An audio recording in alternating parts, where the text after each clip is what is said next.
తెలంగాణ నీటిపారుదల శాఖ మాజీ engineer in chief Muralidhar Rao arrest అయ్యారు. ఆదాయానికి మించిన ఆస్తుల కేసులో ఏసీబీ అధికారులు ఆయన్ను అరెస్టు చేశారు. నిన్న ఉదయం ఏసీబీ అధికారులు ఆయన్ను అదుపులోకి తీసుకున్నారు. ఇక మురళీధర్ రావుతో పాటుగా ఆయన బంధువుల ఇళ్లలో మొత్తం 11 చోట్ల తనిఖీలు చేశారు. హైదరాబాద్ శివారులో 11 ఎకరాల భూమి, 4 ఇళ్ల స్థలాలు, మోకిలాలో 6,500 గజాల స్థలం గుర్తించారు. కొండాపూర్లో విల్లా, బంజారాహిల్స్, యూసఫ్గూడ, బేగంపేట్, కోకాపేట ప్రాంతాల్లో అపార్ట్మెంట్ ఫ్లాట్లు ఉన్నట్లు తేలింది. ఇక కరీంనగర్, హైదరాబాద్ లో కమర్షియల్ కాంప్లెక్స్ లు, జహీరాబాద్ లో సోలార్ పవర్ ప్రాజెక్ట్, వరంగల్లో నిర్మాణంలో ఉన్న అపార్ట్మెంట్లను గుర్తించారు.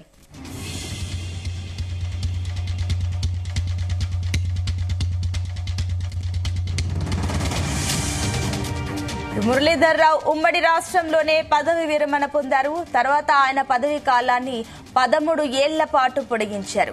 కాంగ్రెస్ ప్రభుత్వం వచ్చిన తర్వాత కూడా కొన్నాళ్లు పదవిలో ఉన్నారు. మేడిగడ్డపై విజిలెన్స్ నివేదిక తర్వాత మురళీధర్ రావును ప్రభుత్వం తొలగించింది.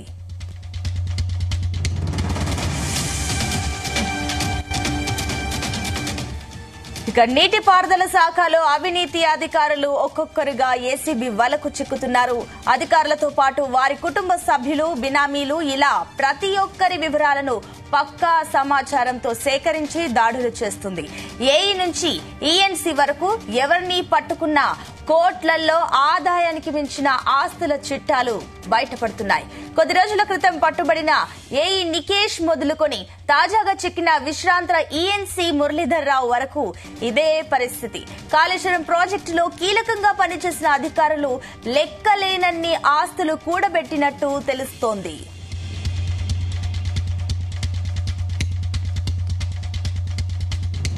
రైట్, ఇదే అంశానికి సంబంధించి మరిన్ని డీటెయిల్స్ మా చీఫ్ న్యూస్ కోఆర్డినేటర్ రాధాకృష్ణ అందిస్తారు. Radhakrishna. Good morning Sunitha. ACB నీటిపారుదల శాఖ మాజీ ఈఎన్సీ మురళీధర్ రావును అరెస్ట్ చేసింది. ఇప్పుడు ఇది సంచలనంగా మారింది. ఎందుకంటే నిన్న అతని నివాసంలో ఆదాయానికి మించి ఆస్తులు ఉన్నాయన్న ఒక అభియోగంతో అతని ఇంట్లో ఏసీబీ మొత్తంగా కూడా అధికారులు సోదాలు నిర్వహించారు. సో దాంట్లో ఆ సోదాలో పెద్ద ఎత్తున డబ్బులు కావచ్చు, లేకుంటే ఆస్తులకు సంబంధించినటువంటి పత్రాలు లభించాయి. దాదాపు 11 చోట్ల ఏకకాలంలో తనిఖీలు చేశారు. మురళీధర్ రావు బంధువులు, అదేవిధంగా మురళీధర్ రావు సన్నిహితుల నివాసాల్లో ఈ యొక్క సోదాలు నిర్వహించడం అనేకమైనటువంటి పత్రాలు లభించాయి. దాంట్లో ఎకరాల కొద్ది 11 ఎకరాల భూమి, ఇళ్ల స్థలాలు, ప్లాట్లకు సంబంధించి, అదేవిధంగా విల్లాలు, కార్లు, బంగారం, ఇలా అన్ని రకాల దీంతో పాటుగా ఎక్కడైతే కొంత ఇన్వెస్ట్ చేశారో సోలార్ ప్లాంట్లు, కమర్షియల్ కాంప్లెక్స్ లు, అపార్ట్మెంట్లు, అంటే లెక్కలేనంత డబ్బు మురళీధర్ రావు వద్ద ఉన్నట్టుగా గుర్తించారు. సో దీంతో ఈ రోజు అతన్ని అరెస్ట్ చేశారు. సో మురళీధర్ రావు అరెస్ట్ తో చాలా ఆసక్తికర చర్చ జరుగుతోంది, సంచలనంగా మారుతా ఉంది. ఎందుకంటే ఈ మురళీధర్ రావు గతంలో ఉమ్మడి రాష్ట్రాల్లోనే రిటైర్డ్ అయినప్పటికీ అతని మరొక 13 సంవత్సరాలుగా ఎక్స్టెండ్ చేసి పదవిలో కొనసాగారు. సో ఈ నేపథ్యంలో అతను కాళేశ్వరం ప్రాజెక్టు సంబంధించిన వాళ్ళు కూడా కీలక పాత్ర పోషించాడు. ఈ నేపథ్యంలో అతని అరెస్ట్ సంచలనంగా మారింది. రాజకీయంగా కూడా ఒక తీవ్ర చర్చనీయాంశం అవుతా ఉంది. ఇటీవల కాలంలో నీటిపారుదల శాఖలో మాజీ అధికారులు, అదే ప్రస్తుతం విధులు నిర్వహిస్తున్న వాటి ఉన్నత స్థాయిలో ఉన్నటువంటి ఈ యొక్క ఇంజనీర్లందరూ కూడా ఏసీబీ వల్ల చిక్కడము, ఏసీబీకి సంబంధించి ఆదాయానికి మించి ఆస్తుల వ్యవహారంలో అరెస్ట్ అవడం సంచలనంగా మారుతా ఉంది. ఒకవైపు కాళేశ్వరం ప్రాజెక్టుకు సంబంధించి ప్రభుత్వము జ్యుడిషియల్ కమిషన్ ఏర్పాటు చేసింది. అది విచారణ కూడా ముగిసి తుది దశకు చేరుకుని నివేదిక ఇచ్చే పరిస్థితులు కనబడతా ఉన్నాయి. ఈ నెల చివరాఖరున నివేదిక కూడా ఇవ్వబోతున్నట్టుగా తెలుస్తా ఉంది.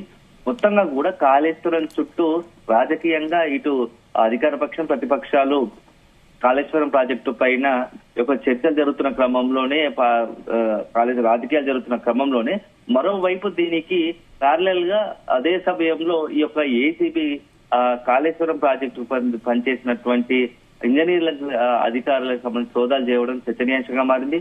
ఎక్కడ సోదాలు చేసినా పెద్ద ఎత్తున సంబంధించి డబ్బులు దొరుకుతున్న ఆసక్తికరంగా మారింది. గతంలో కూడా మొన్న చూసాము, నూనె శ్రీధర్ కావచ్చు, ఇట్లా మొత్తం అధికారులంతా కూడా ఏసీబీకి చెప్పి పెద్ద ఎత్తున కోట్ల కొద్ది ఆస్తులు బయటపడుతున్నాయి. సో ఇవన్నీ కూడా ఎప్పుడు సంపాదించారు, ఈ మొత్తంగా కూడా కాళేశ్వరం ప్రాజెక్టు ఎప్పుడైతే ప్రారంభించారో ఆ ప్రారంభం తర్వాతే వీళ్ళంతా కూడా ఈ పెద్ద ఎత్తున ఆస్తులు పోగు చేసినట్టుగా తెలుస్తా ఉంది. సో మురళీధర్ రావు ఉమ్మడి రాష్ట్రంలోనే ఆయన పదవి విరమణ పొందినప్పటికీ ప్రభుత్వం అతన్ని ఎక్స్టెండ్ చేసింది. సో పొడిగించారు. కాంగ్రెస్ ప్రభుత్వం వచ్చిన తర్వాత కూడా కొద్ది రోజులు పదవిలో కొనసాగారు. తర్వాత మేడిగడ్డ విజిలెన్స్ ఎప్పుడైతే ఇచ్చిందో మేడిగడ్డ డ్యామేజ్ సంబంధించి ఆ విజిలెన్స్ నివేదిక ఇచ్చిన తర్వాత అతని ప్రభుత్వం తప్పించింది. సో ఇట్లా కాళేశ్వరం ప్రాజెక్టు తర్వాత ఆ ప్రాజెక్టుకు సంబంధించి పనిచేసిన ఇంజనీర్ల వద్దనే ఇంత స్థాయిలో ఇప్పుడు కోట్ల కొద్ది అంటే డబ్బులు కావచ్చు, అదేవిధంగా ఆస్తులకు సంబంధించి పత్రాలు దొరకడం ఇప్పుడు చర్చనీయాంశంగా. అయితే రాధాకృష్ణ, ఇప్పుడు తెలంగాణకి నీళ్ల సెంటిమెంట్ ఎలాంటిదో మనందరికీ తెలిసిందే.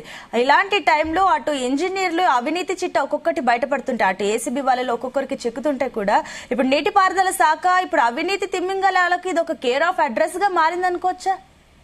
ఇప్పుడు ప్రభుత్వం ప్రస్తుతం ఉన్నటువంటి రేవంత్ శంకర్ రాష్ట్ర ప్రభుత్వం ఆలోచన కూడా అదే. సో వాళ్ళ పైన అనేక అభియోగాలు ఉన్నాయి, ఆస్తులను కూడబెట్టారనేది. సో ఈ నేపథ్యంలోనే ప్రభుత్వం కూడా మొత్తం పక్కా సమాచారం ఎక్కడైతే ఎవరు ఈ ప్రాజెక్టులకు సంబంధించి కీలకంగా వ్యవహరించారు, వాళ్ళది గతంలో అంటే కాళేశ్వరం ప్రాజెక్టుకు ముందు కావచ్చు, గతంలో సాగునీటి తెలంగాణలో ప్రాజెక్టులకు నిర్మాణానికి ముందేంది పరిస్థితి, ఇప్పుడు అంటే దశాబ్ద తెలంగాణ ఏర్పడిన తర్వాత రాష్ట్రంలో ప్రాజెక్టులకు సాగునీటి ఏదైతే నీటిపారుదల శాఖ ఆధ్వర్యంలో నిర్వహించే ప్రాజెక్టుల విషయంలో మొత్తం కీలకంగా వివరించిన అందరినీ ఫోకస్డ్ గా దృష్టి పెట్టినట్టుగా తెలుస్తోంది. వారి ఇళ్లలో ఏసీబీ సోదాలు నిర్వహిస్తోంది. సోదాలు నిర్వహించిన క్రమంలోనే పెద్ద ఎత్తున డబ్బులు కూడా ఆదాయాలు కూడా బయటపడుతూ ఉన్నాయి. రీసెంట్ గా చూసినాం నూనె శ్రీధర్ విషయంలో కూడా ఇదే జరిగింది.